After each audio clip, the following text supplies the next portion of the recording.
Abubakar, you may know him as the voice of Bayek from Assassin's Creed Origins, or recently Zhao in Tales of Kenzera. How are you, mate? Thanks for joining the show. Thank you very much. Thank you for having me, man. Thank you for having me. Do you mind if I call you Abu? Please, actually, that's just so much easier, man. And it's so funny when everyone uses my full name. I feel like I'm being told off.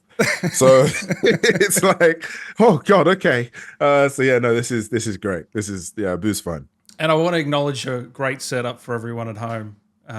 Beautiful mic, headset, backdrop. We got everything. All right, simply the best, man. It's been a big few weeks, mate. How are you feeling? Yeah, it's funny. You're catching me at a time where I'm a bit like, um, I'm assessing a lot of my own. Like I'm seeing a lot and I'm observing a lot, and I think like genuinely I feel good and I feel really. I feel good, but at the same time I'm kind of looking at the industry and I'm looking at the arts and I'm looking at it all, and I think I'm lucky because I can jump in one industry and then another and then sort of kind of assess it all, and I don't know, I just feel I'm just reflecting a lot. Positive though, positive reflection or harsh critic? I think it's both. I think I think there's a positivity there, but there's also like an element of, okay, put it this way, right? After the announcement of House of the Dragon and seeing myself in the trailer there and all that jazz. Congrats, like by the way. Thank you, man. And that felt so good. It felt like a win. And it felt really, really cool. Not to say necessarily that launch didn't feel like a win, because the launch of the game really felt like a win. It was fantastic, and the reception has been wonderful, and the love that people have been sharing has been incredible. But I also think that there is a lot of noise at the moment on socials and just everything, that it was almost like an attack on the senses in a way. And I think like that's the thing. I think I'm in this place now, mate, where it's I'm sort of like looking at the industry and I'm looking at the work that's being done, and then I'm looking at people and sort of even looking at myself and like what it's all about, and it's sort of I haven't got an answer yet, but all I know is that I feel like it's good and it's really exciting, but at the same time there's something that's making me take pause a bit and just kind of look around and be like, huh, okay, interesting. I don't know what it is yet. I don't know what it is, but it's funny, man. Like, I think the one thing that I've always said, and here's me ranting. This is what happens when you ask me how I'm doing. Keep it going, man. Love it. I think the thing is, it's like, one of the things that no one ever prepares you for, especially within game dev, is the feeling you have once you've launched a game. And it's funny, like I've been talking to people who have launched, and especially on an indie scale, and I've been like, bro, have you felt this kind of like weird sort of feeling of like it's like a relief, but then also like a sadness, but then also like an excitement? And they're like, yeah, it's almost like a grieving process. It's like it happens, you launch the game out there, it's then everyone's piece, and you kind of feel a bit empty, but at the same time you feel really happy, and then at the same time you feel a bit lost. And the critique is amazing. Like, you get really lovely, you get positive feedback, and then you got that one person who's like really negative about it, and that stings and that stays with you. But for a fact that you are affecting so many people, and people are really loving it and enjoying it. There's like absolutely more positives than the negatives, but there's always that negative thing that stings, and it's always that negative that stays. And I'm like, and don't get me wrong, like I felt that, or I've had that kind of feedback with all my work, even with acting. Like, there's been roles which I've done, even like with Father, for example, from Raised by Wolves. There've been a lot of people who've loved the show and loved the role, but then you've got that one person who's like, what's he doing? Like, it's so stupid.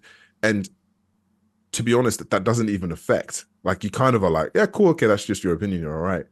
But there's something about games, and maybe it's because this project is. I don't know, and I wouldn't even say it's because this project is so personal. Like, I don't even think it's that. I just think there's something about spending 4 years of your life, basically, like, and it's hard, man. Making games is hard. Like, 4 years putting it in, taking it out there, and people are almost like, well, it could have been better. That's it. And That's it. And you they know move what I on. mean? Yeah, And they yeah. move on, and you're like, Uh, oh, what? I guess that's why I do this show in many respects, just to go behind the scenes and see what it actually takes to even create a character or to create a game like you've done. For context, for people that might not know, you've created a game. Tell us. I know I've heard you say you got a sort of a spark from Ori and the Blind Forest, but was it in your Yeah, mind before that game, or was that the trigger yeah. point? I think no, like I've always wanted to. I've always enjoyed the idea of telling stories, and I've always wanted to make something. And for me, it was make a game. And like I think it was really truly so. Assassin's Creed Origins made it a reality of the fact that you could make a game. Like I didn't really realize like the actual ins and outs of what it would take to make a game. And it was only until I started working behind the scenes with Assassin's Creed Origins and getting really in like the thick of it where I was like, oh, okay, this is a possibility. And Were you then, seeing? Sorry to you know, cut you off. Were you seeing developers as well in that during that stage, bro, I or was playtesting. I was were you? playtesting. Dude, Wow, I was at, if I wasn't filming, I was that's in the awesome. offices playtesting. And like I was genuinely like seeing and asking so many questions. I was literally haunting the Ubisoft building. There were times as well where they were like, okay, we need you like on the 15th. And I'll come on the 10th. And I'll be like, cool. I'm just gonna, for the next 5 days, I'm just gonna, mooch around the office and just basically, play the game or see what people are, see what people are doing. Did they Because set up a in couch my for you yeah, man, to they sleep? did. They really did, dude. Like, honestly, like I'm telling you, like I was literally basically I was living there. And That's like the awesome. thing is, it's like, but to me it was important because again, it's like one, I'm fascinated in a lot of games. Two, I love Assassin's Creed. Like I'm a massive Assassin's Creed fan. Mm. And three, it's like the first time, and the beauty of being an actor is that you're able to see all these different spaces and places. And like for me, it was like this is the perfect opportunity of seeing how the omelet's made. Do you know what I mean? And I think like that was something that was really fascinating for me because not only did it allow me to have this sense of respect for the developers and the field of games, but it also made me just realize like how much is put into something, like how much work and care and dedication. And you in the past where I'd be like, oh man, this game, like, yeah, man, it was all right. I now look at it so differently. So you're I now, seeing every game now differently as you play them. bro, oh Yeah, my God, like yeah. it's eye-opening. Like it Mm. really is eye-opening. And it's funny because again, and this is what I mean by reflective moments, because like I did that after Assassin's Creed, I looked at games differently, but I still was doing my thing, acting and whatnot and everything. Now having now put out a game and like been kind of, seeing the reception and all this sort of stuff, you kind of realize as well, like the reason why, for example, with film and TV and, you look at that space, there's always faces. They always have faces. There's a director, or there's actors, or there's the writer, or there's, or even like sometimes you might even know like the composer to a degree, like a Hans Zimmer or whatever. Like if you've got these human beings behind this art form, and you look at it and treat it as an art, and you kind of see it as that. And when you come with critique, it isn't the kind of critique that kind of almost pushes it aside and kind of throws it away. You're like, when the critique comes, it's like, yeah, I liked the sort of the film, but it felt like it was dragging on a bit. Like it felt like it could have, there was too many scenes, or I wasn't really connecting with the character. Like it feels very kind of, it's an understanding of like the process of making something and also critiquing it on that front.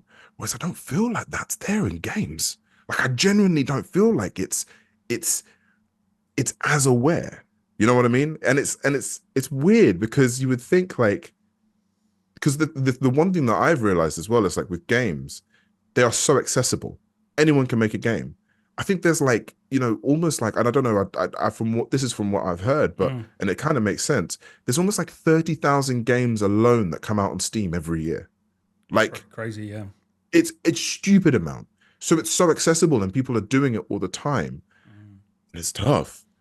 but there just feels like there's this disconnect between the developer or the the studio and the audience, and that's where almost all this contention and animosity come into play. And you're just a bit like, yeah, man, we need to be a bit more open about this stuff because it ain't easy. Yeah. So how do you bridge that gap? Do you think? Is it just being open and I talking think about? it's being open, and I think it's talking about it, and I think it's about being honest as well. Mm. Like I think like it's about really truly sharing that. And look, don't get me wrong, I feel as well that there isn't enough legit spaces for developers to share their thoughts and feelings without nuance being taken into account. I think like you can't, for example, I can't say most of this stuff on Twitter or like Instagram or whatever because nuance is lost there. I always say as well, like if it really wasn't for my for my work, I wouldn't be on socials because it's not real communication. When you read a tweet, you're reading it in your own voice and you're implying all sorts of elements on it. So nuance is kind of missed. And that's where again a lot of contention happens and a lot of fighting happens. And it's very different when you're having a conversation with someone, and I think Oh, like that's the thing. And I feel like as actors and within the film industry, we have interviews all the time. We're always there in the face. Be it on a news channel or on a through like a newspaper or even like on YouTube. Like you're always seeing the actor talking to you or like the director talking to you. Whereas with developers, a lot of the time, and this is sometimes they just don't want to do it. Sometimes, and that's totally fine. But yeah. like with developers, the only place that they can really actually share their thoughts or opinions is on something like Twitter. And then at the same time, the nuance of it gets lost. And it becomes like, oh, are you really saying that? You know what I mean? Yeah. Review day for Zhao. What was that Mm. like for you? Because I can imagine it would be tough on one sense because you're kind of nervous, but I don't know how much credence you put into reviews or so. Yeah, I, I, I I don't, I do and I don't. I think like what again, and I kind of always compare it to my acting. Like with my acting, I always look, there's some actors out there who don't watch their scenes or don't watch their work. And there's some actors there who are obsessive. And I think I'm of that line of obsession because I need to know from my perspective what works and what doesn't. Like, okay, I know how I was in that scene. Did it work? Did it translate? Mm. Maybe yes, no. Oh, that was interesting, and I don't remember how that happened. Okay, cool. Note that down. So when it came to review day, um, there was a feeling of nerves. You Yeah. know, there's also there's this thing about I never really understood the contention about scoring. There's like at the moment there's like this movement that's going around about like how do we score games, and oh yeah, like sevens aren't bad. Like actually seven's a good number, but there is this feeling of like no, it needs to be either like a 9 or a 10 in order to really be a success. And I never understood it until I was going through the reviews, and the only thing I was caring about was the number. Really? I like honestly, I would scroll down, scroll down, scroll down. Here, see the number. Cool, all right, that's a 7. All right, fine, whatever. Scroll down, scroll down, scroll. Oh, that's a 10. Wow, 10. Okay, sure. Scroll down, scroll down. Oh, 5. Come on, like scroll down, scroll down, scroll down. You know what I mean? So like, but what you end up missing though is you end up missing the reasons as to why they came to that number. You end up Mm. missing the The details of it, nuance again. Yeah. the nuance, bro. And that's it. And that's the thing about like, and that's also the difference when you read like a newspaper review of a film, you know, really, yeah, okay, you kind of see the number, but you don't really care about the number or the star rating. You're actually reading the take. You're reading that journalist's or that reviewer's take on the film. Whereas what I found myself like, you look at like something like IGN, for example, you're not even caring about who the writer is. You're just saying, "Oh, IGN gave it an 8 or IGN gave it a 7," and it's like, no, you're forgetting that there's someone there who's written this, who's come on with their own opinion and they've put it through there that way. And I get it, right? The station, like, you know, essentially if you're working for IGN, you represent IGN. That's the thing. And like, that's essentially like IGN saying the number. But the nuance, bro. And I think like, that's the thing. I was going through these numbers like as if there was a packet of crisps. You'd eat the first one and you'd be like, oh, the taste is amazing. Essentially, you're reading the whole review and being like, oh, right, okay, I can totally understand. Then you go through it all until you get to the last, the last crisp and you're like, oh, I'm finished. And you haven't even taken in everyone else's sort of detailed responses as to why. And I totally understand now why there are some people out there who are like, I don't want to put a number to this. I don't see the reason as to why I should put a number to this, because you're negating the why, you know? It is an interesting one. I don't think we've found the right solution yet. Yeah, as an I industry. don't think so either. Yeah. But I also don't have a I don't have a plan for it either. I don't either, mate. I don't either. And I think like the thing is, it's look, don't get me wrong, like it is a good quick indicator as to whether you want to play something or not, but it can also be abused. And I think like that's the issue that I find with it. It's like you look at like review bombings and you look at like, you know, the sort of elements of some people coming in with some weird takes just because of, you know, be it like, oh, you know, the game's, you know, the game's like not long enough, 0. And you're like, you know what I mean? It's like, whereas in someone's eyes, the fact that it isn't long enough is like a 10. And it's there is an element of, there's an element of essentially, again, like the sense of a nuance or the sense of actual care sometimes can be misinterpreted or misrepresented or just abused in a way. And I think like that's the thing, man. Like I feel like we're in an interesting time where, because of the fact that everyone is so vocal and because everyone is so much more, like everyone's got an opinion now and everyone has a platform, these conversations are coming to light, and it's interesting. It's interesting to see where we go, man. I'd love to know your thoughts on Assassin's Creed Shadows, because that's one of those things that. Bro, how long you got? I know we could literally spend the entire episode talking about it. I mean, give me a quick rundown what you think of that whole craziness that's going on there. Oh, and where do I start? I you know, so look, I had a very similar experience during Origins. Did you? Yeah. Really? When I was announced that I was playing Bayek, it was interesting. It was fascinating because there was a mixture of comments and thoughts. Mainly a lot of people being like, "Oh, why didn't they cast an Egyptian actor?" First of all, you know, he's the funny ones are like, why didn't they cast an Egyptian actor? You know, this guy is African, but he is an Egyptian. And I'm like, you do realize that Egypt's in Africa, right? So there's there's that ones. There was moments of commenting on my accent and being like, why is his accent sounding Nigerian or you know, African? And I'm like, what does that even mean? And, you know, it should be Egyptian, when actually, if you look at it, you know, the sort of the Egyptian accent of today is it wouldn't have necessarily been reflective of the accent of that time, because it was before the Arab sort of influence. You know, there was a lot of animosity to Bayek, to my casting of Bayek, and I kind of washed it aside and put it aside and just did my thing, because I knew I was a massive fan of Assassin's Creed, and I was like, as long as I can just have fun and play and just be a kid, man, like that's all I care about. Like, this is a dream job for me. I want it to be a dream job. So that didn't plague anything for you?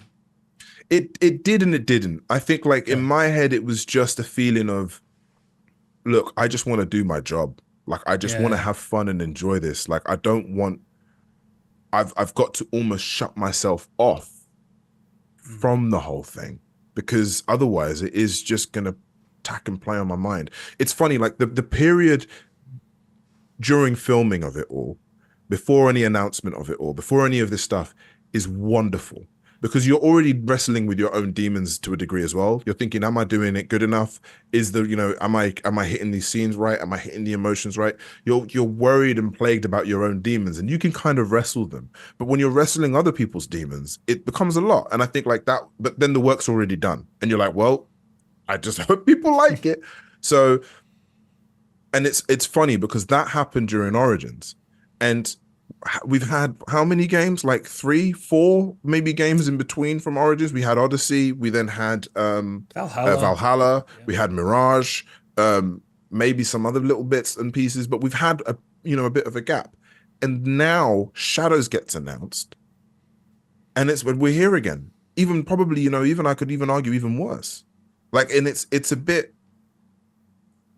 Like, and this is my issue with it all. This is my, like, you've got some people who legitimately, or I say legitimately with, very kind of, again, with the nuance of it, who are saying, look, it would have been nice if we had maybe a Japanese, protagonist, both male and female. It would have been nice. And it's like, you know what?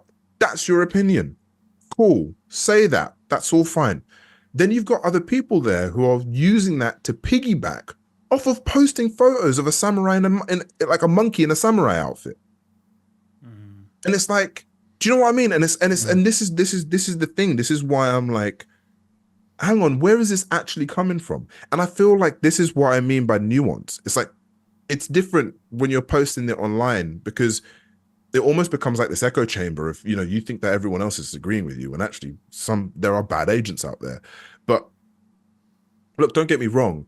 I actually love the fact that, we're looking at Yasuke as a protagonist. I think it's actually really bold, because this character has existed in the realms of arts as well as, in existence in history for a very long time.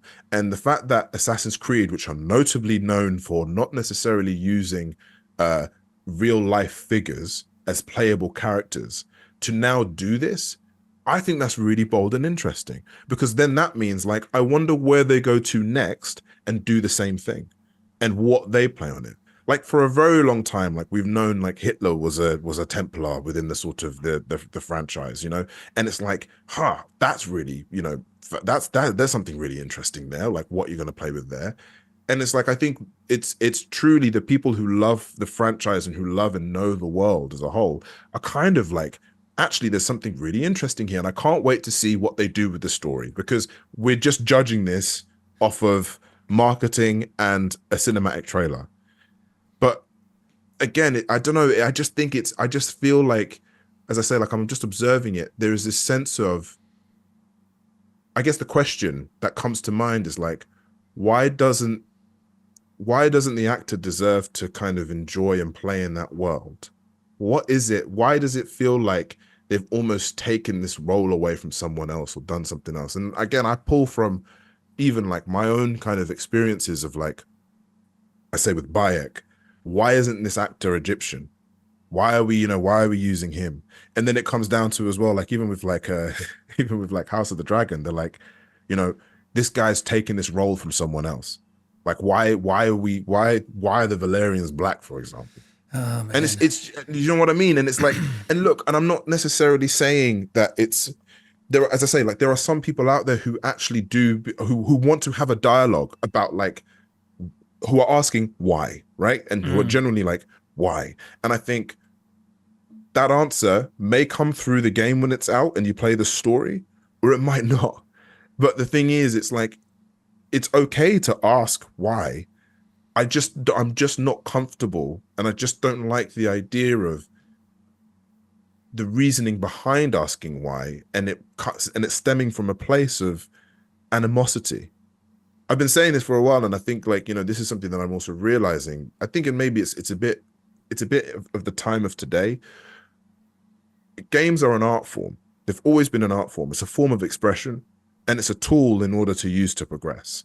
What I'm now witnessing is it's kind of becoming a weapon. And it's like, and I don't necessarily feel like that's a nice thing. You know?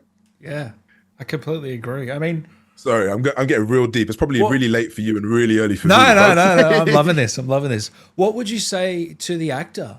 We don't know who he is at the moment, but what advice would you give to him? so I know the guy and I'm talking to him and I'm Oh, just like, you bro, are. just keep, Okay. yeah. And I'm like, bro, keep being the kid. Yeah. This is a dream. The idea of playing like an assassin in like the main assassin in Assassin's Creed, like, is huge.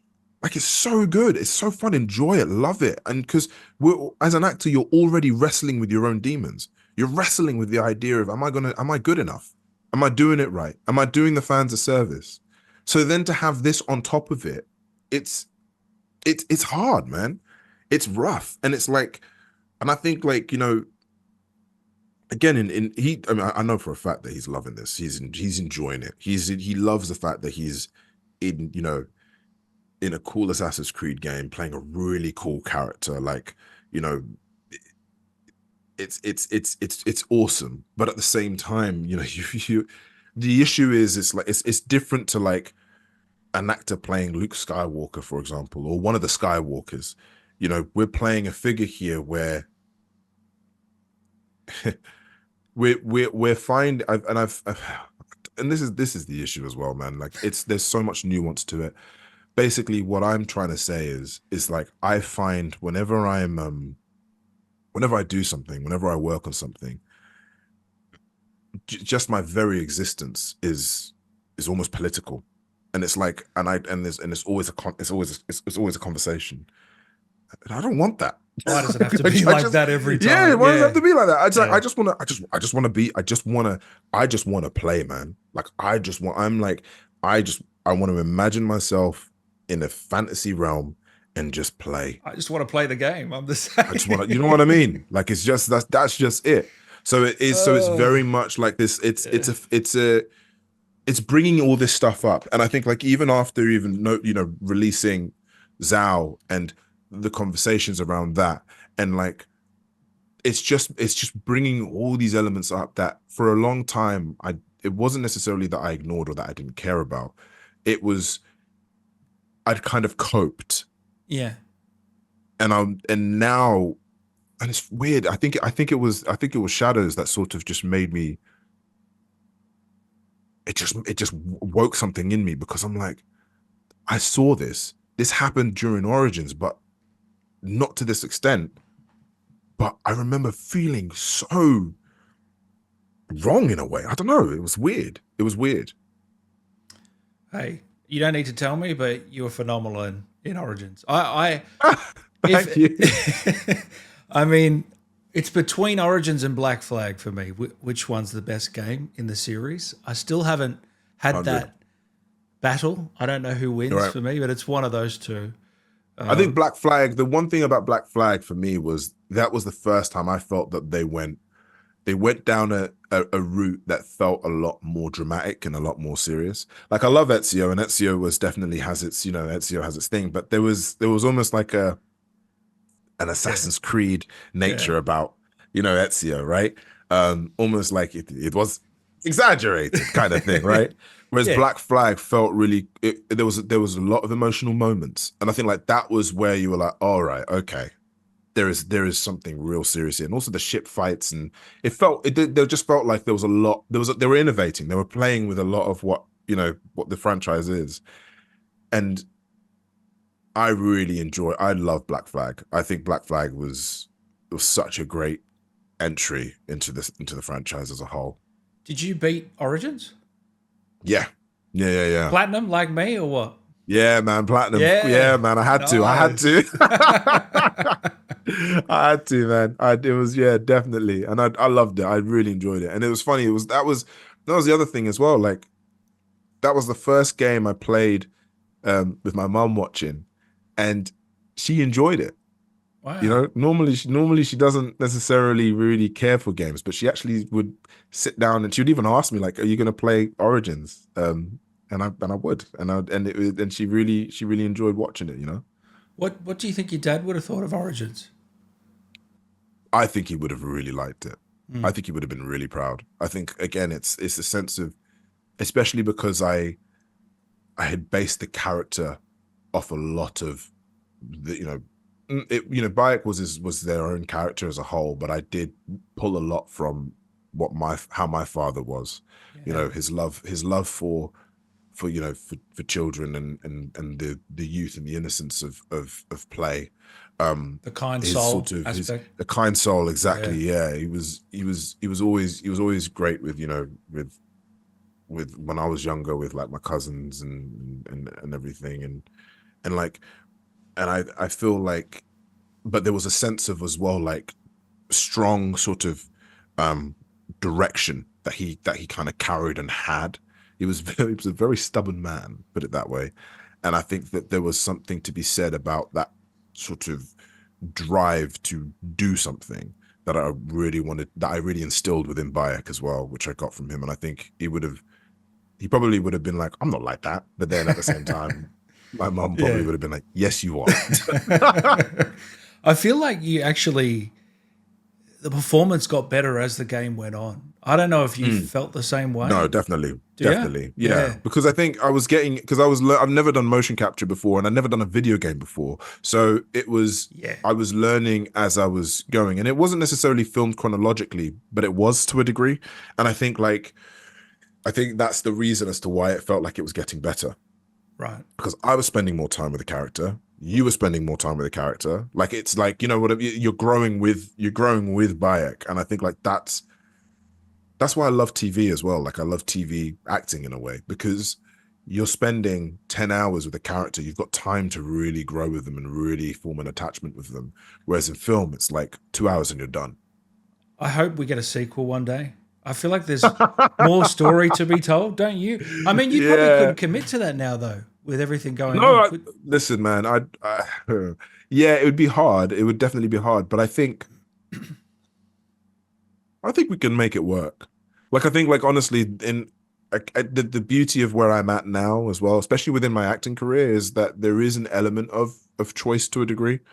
That's awesome. Not to necessarily say like I'm always getting like job roles, offers left, right, and center. No, that's not the case. I think because of the work that I've done, and because of the sort of the work that I'm in also, it allows me a sense of being able to choose what I want to do and what I don't. And so if, for example, if Origins, and I think it's funny, man, like, I do feel like there's a part of me that would definitely jump at it in a heartbeat, but there's also another part of me that's like, but is it too late now? Is it something that actually, because it's like why would you want to remake something that worked in the past? Do you know what I mean? It's like, that's the kind of thing where I'm a bit like look at Ghostbusters, for example. Like, the old Ghostbusters was great. It's like, I don't want to, why are you bringing this back up again? Like, not to say that it's a bad thing, but I'm like, do we need it? Do you know? And that's the thing. It's like, do we really need?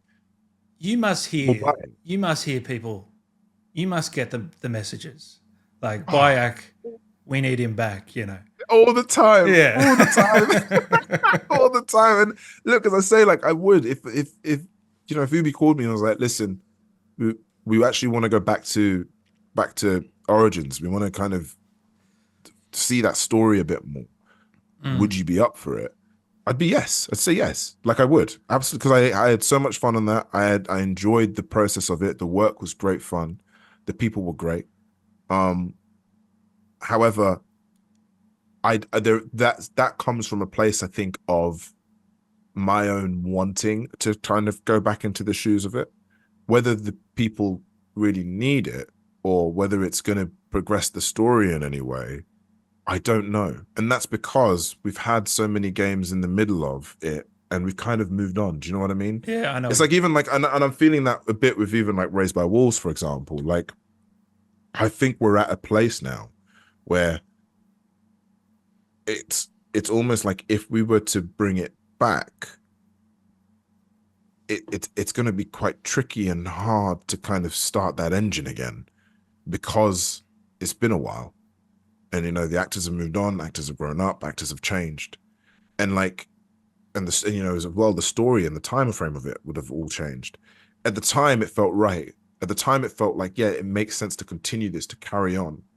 But now I'm like, I look at it and I'm like, oh man, it's going to be a lot harder to unearth that and bring it to the level of of love that it truly, really deserves, you know? 100%. I've always wanted to know what working with Ridley Scott. What was one thing that surprised you about working with Oh him? man, just how chill he was. Really? And just how great it was. The thing is, and there's a quote in American Gangster, which is again like the film that film that he did, where I think Denzel says something to I think it's Chiwetel, basically like the loudest in the room is the weakest in the room, or something like that. Like, something of that kind of ilk. And you notice that in the industry, that the people who shout a lot, the people who talk a lot, who are vehemently like, this is who I am, this is what it's about, like the loudest in the room normally are just like, you don't want anything. You're like, all right, bro, like that's you, man. Like, I don't really want to. What are you compensating here for? Basically, is what you're saying. Like, what are you trying to say here? Ridley just brings a level of he's basically like a dad in a pub, mate. Like, he's literally that's it. Like, that's genuinely That's it. awesome. And like he's approachable. He's funny. He doesn't take himself so seriously. He takes the art seriously, and he does a very good job, and he knows what he's doing. He's incredible at that. But there is almost like this air of confidence that comes from just being himself, which is brilliant. He lets the art talk, essentially. He lets the art be the loudest in the room. He himself, he is just like, the push, the instigator for it. And I think like that was what was really great and cool watching him do his thing, because it's a sense of, I'm doing it. It's what it is, right? Moving on to the next one. He isn't necessarily like going through everything all the time. Like, I remember when I was auditioning for stuff, I would essentially do like 101 takes for an audition. 101 takes, 101 different takes. Now I basically do like 2, and I'm like, all right, cool, we'll see whether it works or not. That's some stark contrast. Honestly. I can't imagine how do you restrain yourself from being a fan around someone like that? Like, I would want to ask him about Blade Runner, or dude, it's you find your moments. Oh, you find your moments, like you do. Like, it's like at a dinner, you'd be sitting and he'll tell you a story about it, or he'll share something about it, and you're like, oh, okay, cool. And then you prod a bit more, and you know what I mean. And you're like, that's how you kind of do it. But yeah, it's funny because again, you do. I haven't actually really. I don't really get starstruck by people within the film industry. I guess it's because I work in it so much. I really mainly I get starstruck by people in the game space. So, for example, like I remember meeting Doug Cockle for the first time, and I lost my mind. I lost my mind, bro. Like, I was like, oh my God, the Witcher, and like really kind of lost it. Whereas, within the same year, I met like Jim Carrey, and I was like, hey man, you know what I mean? And it's like, yeah. So wow. It is really, it's really one of those ones where with someone like Ridley, you kind of, because of his energy as well, you kind of relax into it too. It is literally just chatting with just a mate. Do you know what I mean? Do you miss the silver suit? Absolutely not. Are you kidding me? Are you kidding me? That's like you know what? The one thing again that suit has done for me is it's made anything and everything manageable. Like, you could put me in anything else, mate. You could put me in the most uncomfortable position, drench me in like treacle, and I'd be totally fine, because that suit was diabolical. So funny, man. Oh man, it was horrible. There was like, and dude, the amount of costume like mishaps because of that suit. Did you have a zipper? No, man. It was literally. No. Mate, I'm wearing like a giant condom, basically, and like it's like, and the thing is, and it's not even that durable, and that's the problem. It's so it would literally rip every time I'd either like bend over or I'd move. And Oh, it's like I think through season 1, I went through something like 40 or 50 suits. oh my Like, God, really? yeah, yeah. Shit. That's crazy. And So it's you because don't have one in the closet now that you've kept? mate. If I did, I would burn it. I would ritualistically burn it. I remember being like one of the costume designers was like, "Oh, do you want to take one of the suits back?" And I was like, "I'll only burn it. I will throw a party burning this suit and be like, Oh, thank you very much. On to the that's next funny, one." man. Oh man, that suit, bro.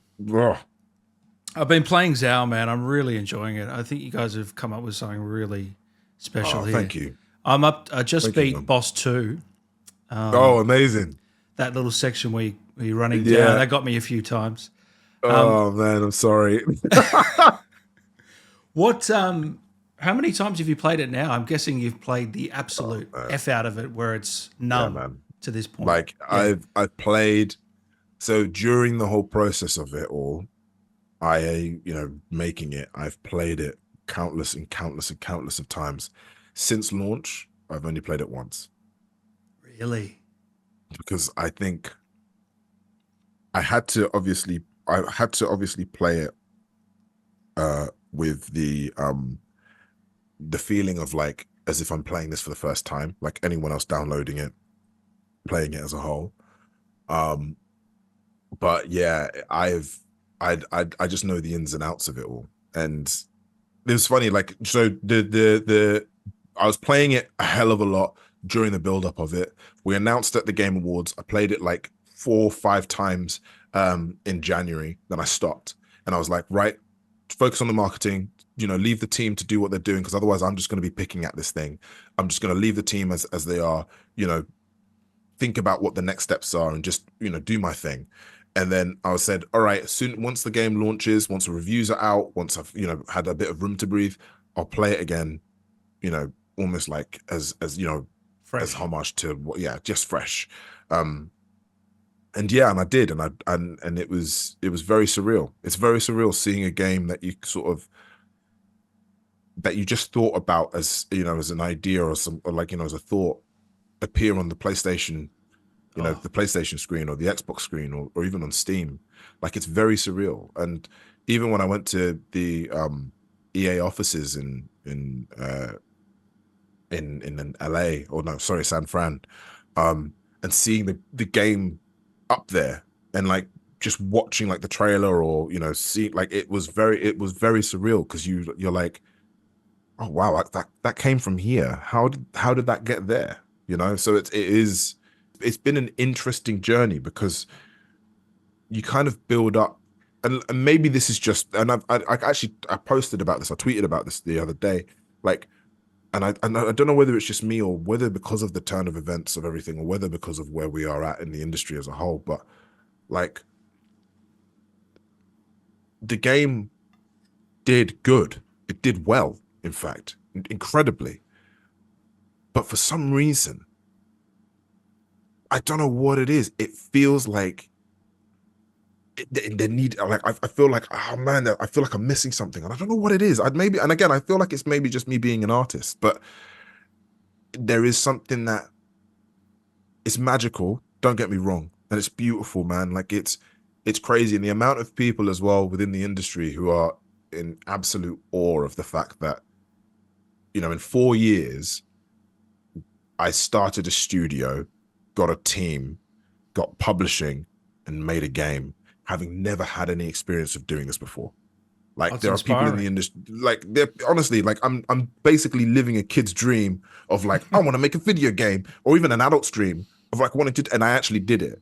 And like, even they were saying like there are industry veterans out there who have worked at studios for God knows how many years, like 15, 20 odd years, who've got stupid, ridiculous funding, and have been trying to conjure a game for like 8 years and still haven't launched anything. Like, the fact that you've literally just rocked up and just was like, hold my beer, do it, like that kind of thing. Like, it's very surreal. But at the same time, I'm also, and I love that. But at the same time, I'm looking at it and I'm like, oh, but maybe there's something missing, you know? So you Yeah, want man. that'll fuel you for the next game. You can use Yeah, that as I think fuel. so. Exactly. And I think like that's the thing. And like, you know, the way I see it as well, it's like the first game is really it was a it was building the team essentially.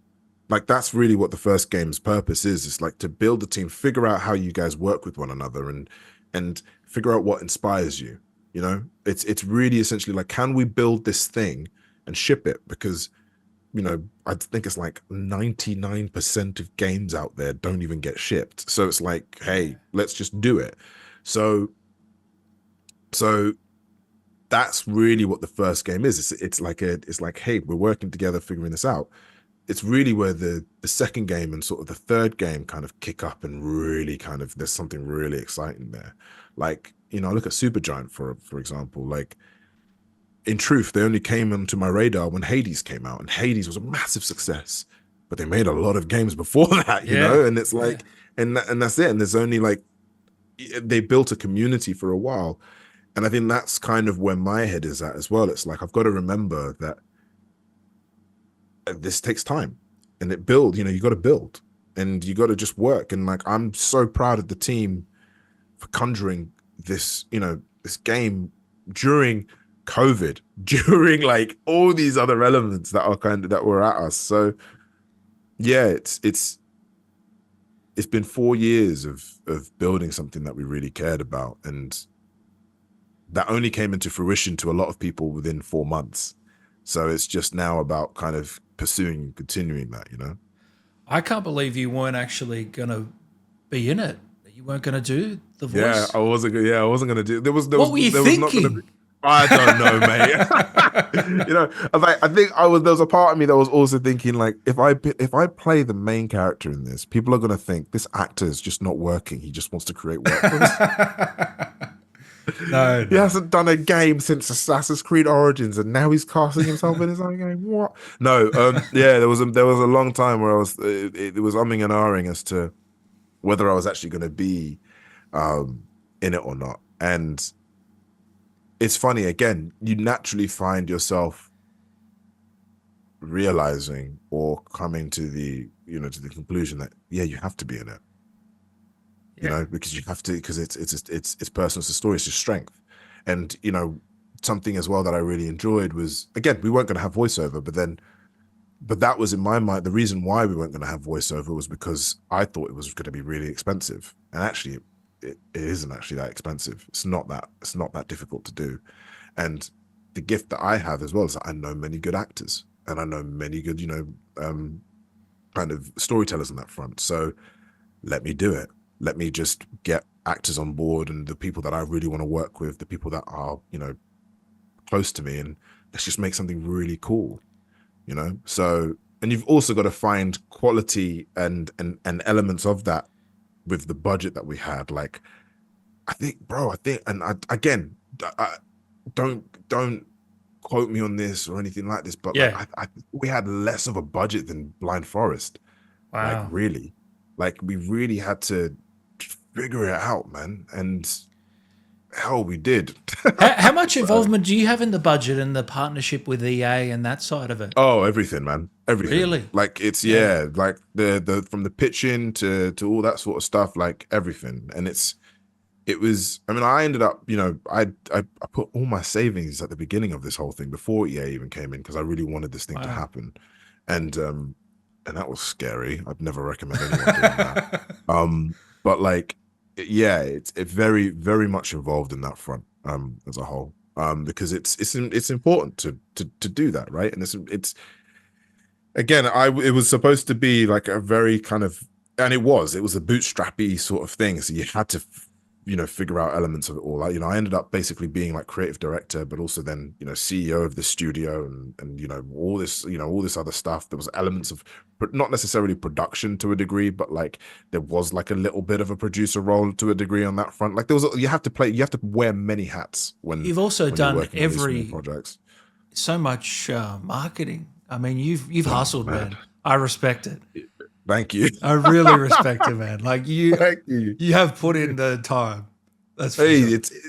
and you know what? It's important too. It's like, again, it's like you play to your strengths. So like, I know for a fact that you put a camera in front of me and I'm totally fine.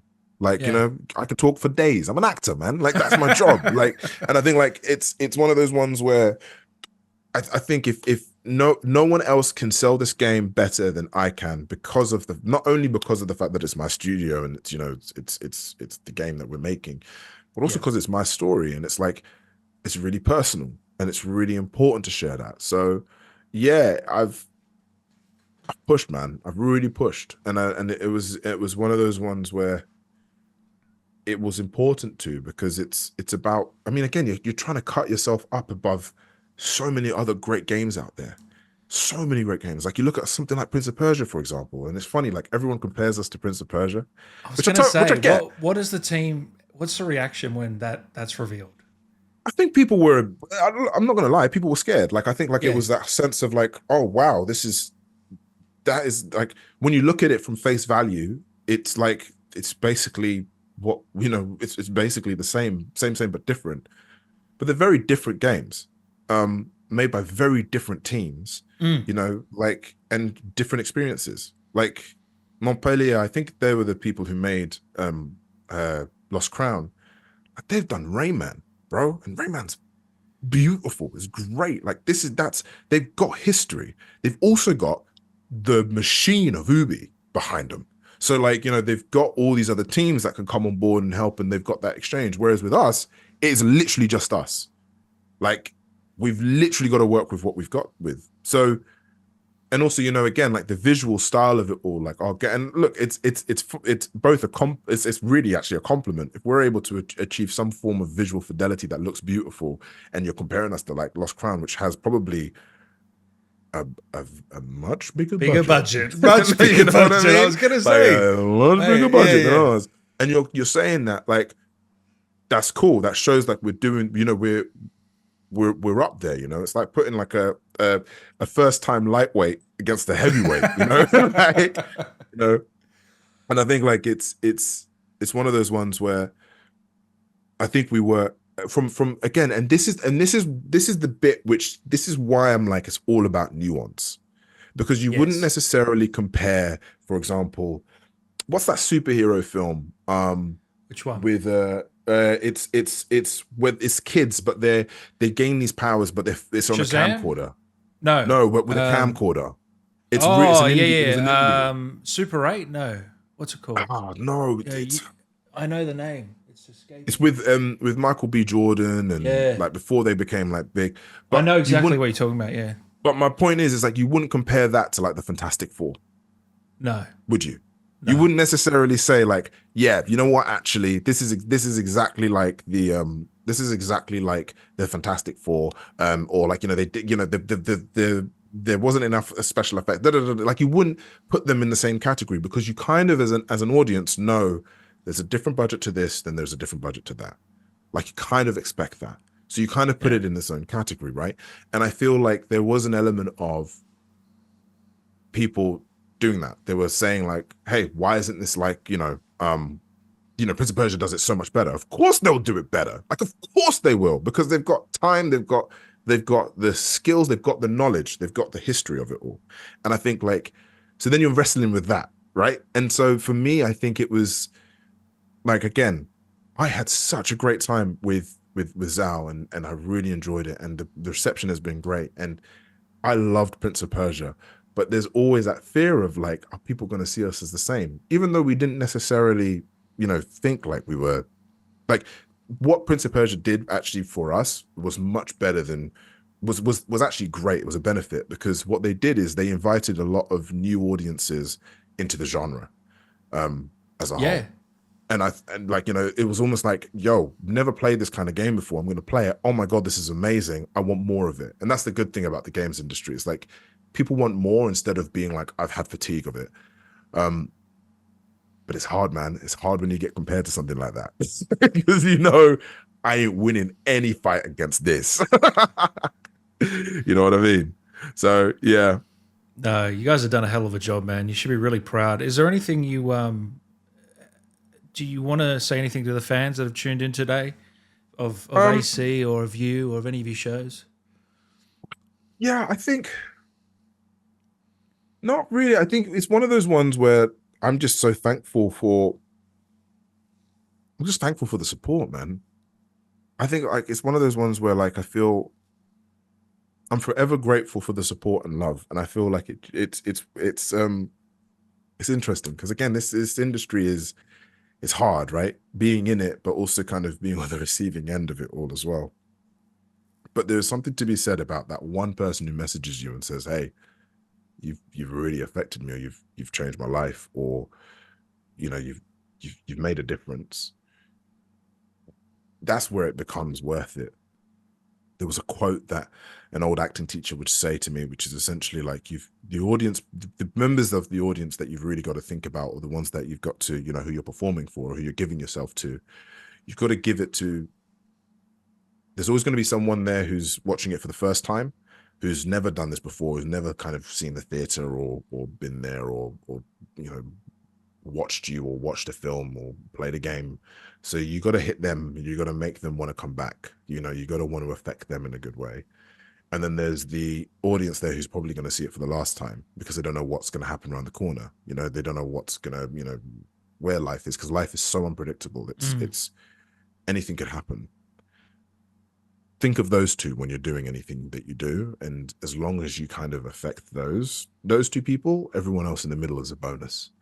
And there's something to be said about, for example, doing this work, putting this game out there, and there's someone out there who's like, I never would have actually played games before, but having seen your journey and seen your track and seen this game, you've inspired me to want to do this.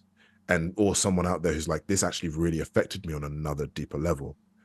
And I think that there's something really beautiful about that. And I think that's something really, really cool. And as long as as long as we're doing, and that's why, as I say, like I love vocal communities. I love people who express both, positive feedback as well as sort of like critique, which comes from a place of like, I just want it. I want you to be better. And that's the thing. Like, I feel like everyone who is vocal, or even the Steam reviews and what have you and stuff, like, it's not because they want their opinion to be heard. It's because they want it to, they either want to congratulate you for what they've done and what they've really enjoyed, or they want it to be better. And I love that. I really respect that and rate that. So yeah, thank you to the community for it, man. You got a great head on your shoulders, man. I've been a supporter of you ever since I think when Origins came out, I saw a video of you. I think you got interviewed, and I just knew this guy's an absolute legend. And you haven't you've proved me right ever since. Thank you, man. I appreciate that, bro. Where can we pick it up? I played it on PS Extra, I think. But how can I support? Oh, nice. If I want to support you more, where am I? Yeah, I mean, like, look, I love PS Plus. I love it, and it's great, right? It gets you more exposed out there. But yeah, there is something to be said about an actual physical, an actual purchase. But so you can get it on Steam. You can also get it on PlayStation. You can get it on Xbox as well and Nintendo Switch. For sure. I think Steam is a good one. Steam is a great place because it allows you to give written feedback, and through the written feedback, it then allows us to kind of, we take a lot more from that. And like, it's funny, like actually, it's anywhere's good support, anywhere, man. Yeah. And I think, yeah, but there's definitely something to be said about the power of Steam as a platform. Really?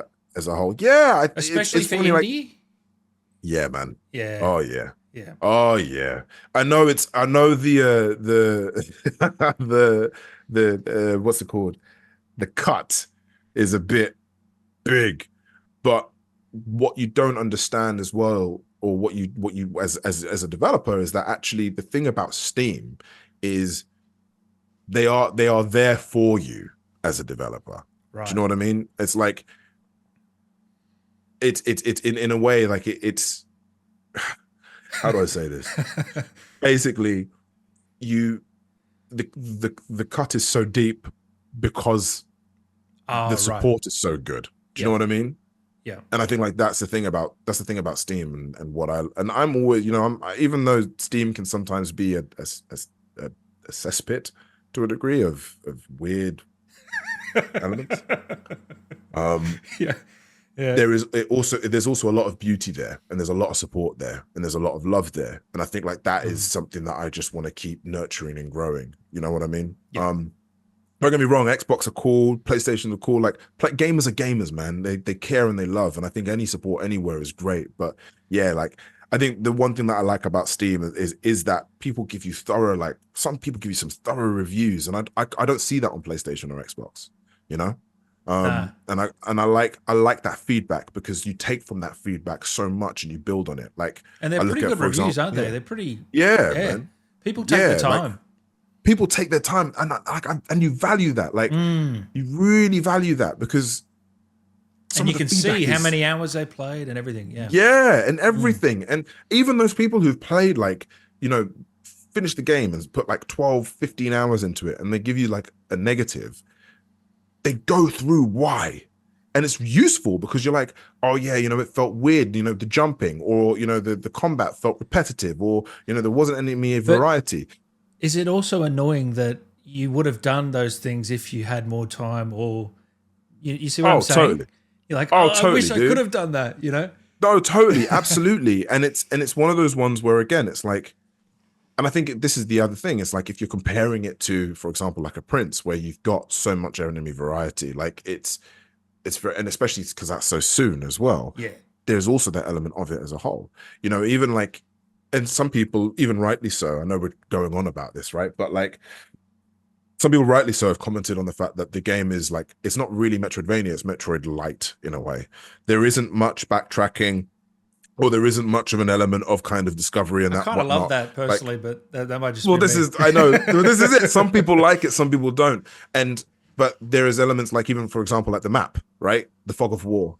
Like, people are like, the whole map reveals itself. And what people don't understand sometimes is like, it was the choice for us as developers as to whether we get like that music and that sound feeling great and the combat feeling lit, or getting the Fog of War system in, because we don't have many people working on, you know, the systems are shared, or like, you know, the people who would work on each system are shared. And I think like those are the nuances as well that I kind of miss. But at the same time, you take it on board and you see that, and if enough people make enough noise, you're like, right, we're gonna action on that. We're gonna think of how do we find a way of giving the players what they want, and, you know, from the feedback. And so when the experience comes, if they want to come back to it, or if a new player comes on, they can, you know, they can look at it. Like, for example, like the chases. Yeah. Everyone hates, like, a lot of people struggle with the chases because we're not forgiving, right? We did a Straight back kind to of, the start. Yeah. dude, we did a blind forest approach, right? And this is the thing, like, when you do a blind forest approach, bro, I remember the feeling of anger that I would feel at this waterfall level. And so what ends up I know what essentially you're happening, talking about. you know what I mean? Yeah. Yeah. So this is the thing, but you get enough people being like, this is hard. Like, is there a skip option element? There's two options here. Either you say, you know, just get better and move on, or you listen to them and you're like, actually, you know what? Let me give you the option to skip it. So this is what we're built. This is what we're working on now. So it's like, okay, cool. So then when the player comes in, you know, 4 months, 5 months down the line, a year later, and they're struggling at this bit, they all have the option to skip it. And it's like, yeah, that's just because you just listen to players. And that's because you hear the reviews on Steam who are saying, hey, help me. So you just listen. You'd be happy to know I never got the map bug. So. Oh, thank God. Oh, the amount of times I it haven't came had up, any bro. glitches or bugs at all. No? Has it been clean? Oh, that's Completely good, clean. man. Yeah. That's cool, man. That's cool. Dude, thanks for taking some time. I think I could talk to you for hours, but I know you're a busy man. Just promise me you'll come back on when the next game's announced, yeah? Oh, most def, man. It's like, I really enjoyed this, and as I say, like, I really appreciate the work that you do, man, and, you know, the videos that you've put up. Like, it's great, man. I love your content. So thank you for having me. Thank you, brother. Before I let you go, is there a chance Bayek could say anything to Dan to round this one out? What do you want me to say? I don't know. Whatever comes to your mind. We'll see why ever know peace.